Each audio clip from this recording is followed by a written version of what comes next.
Isa si Sergeant Michael Lirio ng Philippine Army 3rd Civil Military Operation Unit na naniniwalang mabuting pagkakataon ang makapag-donate ng dugo. Bisan na kasi niyang naranasan ang hirap ng paghahanap ng supply na magkasakit ang kanyang kaanak. Napakahirap po maghanap ng dugo na mag-donate sa mga kaanak. Pero sa pamamagitan po ng mga ganitong blood donation ay mas madali na pong makahanap ng mga dugo na pwede natin mapagkunan sa mga nangangailangan po ng mga dugo. Sa ngayon, ilang ospital sa lalawigan ng Masbate ang critical na ang supply ng dugo. Kasunod ito ng pagkansela ng blood donation activities ng huling quarter ng 2025 dahil sa holidays. Ang Philippine Red Cross Masbate Chapter kapos na rin sa imbak na dugo kahit halos wala na rin silang magamit sa mga nangangailangang pasyente.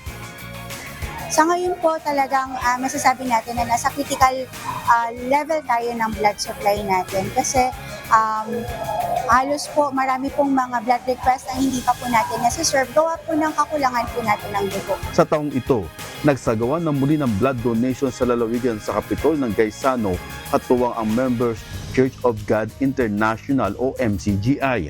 Sa nasabing aktibidad ay nakisa rin ang mga pulis at sundalo. Gusto ko lang po makatulong sa kapwa ko na nangailangan ng dugo. Para tulad ng last month, na-admit po yung mother ko sa sa diocesan, nangailangan siya ng dugo. At least nakakapag agad, madali kang makakuha ng dugo kung may nakaka-stock po at makatulong sa kapwa. Ang mga blood donors naman ng MCGI, naniniwala sila sa malaking benepisyo ng blood donation, hindi lamang sa pasyente kundi sa mga donor din, bukod sa mabuting layuning makapagdugtong ng buhay. Ito naman ang kinikilala ng Philippine Red Cross na malaki at mahalagang kontribusyon ng grupo para sa mga pasyente sa panahon ng mahigpit na pangangailangan ng dugo.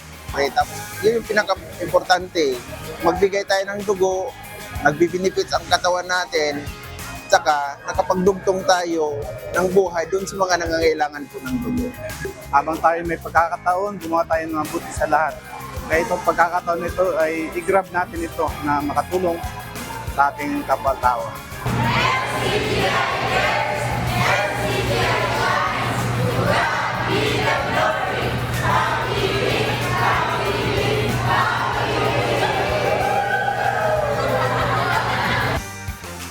Jerry Galicia, humahataw sa balita ngayon.